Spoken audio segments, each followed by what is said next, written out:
Hi. Ambalappuzha വീട്ടിലെത്തിയപ്പോൾ ഞങ്ങൾ രാത്രിയിൽ ഒരു നൈറ്റ് ഡ്രൈവിന് ഇറങ്ങിയതായിരുന്നു. നമ്മൾ എത്തിയത് ആലപ്പുഴ ബീച്ചിലെ നൈറ്റ് ലൈഫിലാണ്. ഇത് ഈ അടുത്ത് തുടങ്ങിയ സംഭവമാണ്. ഞങ്ങൾ ആദ്യമായിട്ടാണ് എത്തുന്നത്. അനിയത്തിയും ഹസ്ബൻഡും ഒക്കെ നേരത്തെ ഒത്തിരി തവണ വന്നിട്ടുണ്ടെങ്കിലും എനിക്കും ഉണ്ണിക്കുട്ടനും ഒക്കെ ഒരു പുതിയൊരു അനുഭവമായിരുന്നു. ഒരുപാട് ഇഷ്ടം തോന്നി. നടന്ന് കാണാനും ഇരിക്കാനും പറ്റിയ ഇടങ്ങൾ ഒത്തിരി ഉണ്ട്. ബോറടിച്ചതേയില്ല, സമയം പോയതറിഞ്ഞതുമില്ല. നൈറ്റ് ലൈഫിലെ ലൈറ്റ് അറേഞ്ച്മെൻ്റ് എല്ലാം അടിപൊളിയാണ്.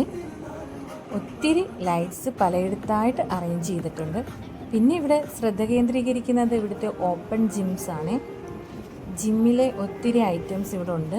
അതിലെല്ലാം കയറി കുട്ടികൾ നല്ലപോലെ ഇരുന്ന് എൻജോയ് ചെയ്ത് കളിക്കുകയാണ്.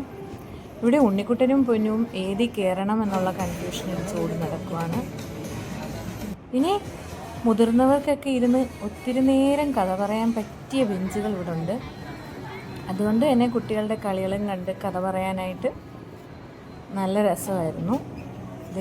ഇവരിവിടെ അവരുടെ എനർജി എങ്ങനെ കളയണം എന്നുള്ളൊരു വാശിയിൽ കളിച്ചുകൊണ്ടിരിക്കുകയാണ്. പിന്നെ ഇവിടെ നല്ല രസകരമായിട്ടുള്ള നല്ല ഭംഗിയുള്ള ഹട്ടുകളുണ്ട്. അതിൽ കയറി ഇറങ്ങിക്കളിക്കാനും അവിടെ ഇരുന്ന് കാഴ്ചകൾ കാണാനും അവിടെ ഇരുന്ന് ഫുഡ് കഴിക്കാനും ഒക്കെ രസമാണ്.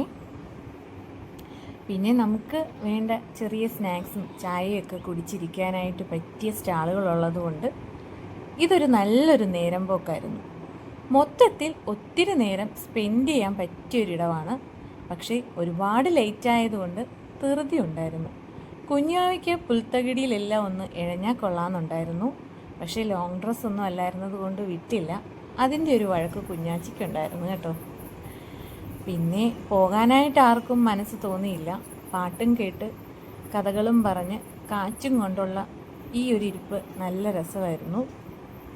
ഒരുപാട് നിർബന്ധിച്ചിട്ടാണ് കുട്ടികളെ വിളിച്ചുകൊണ്ട് പോയത്. Okay, by.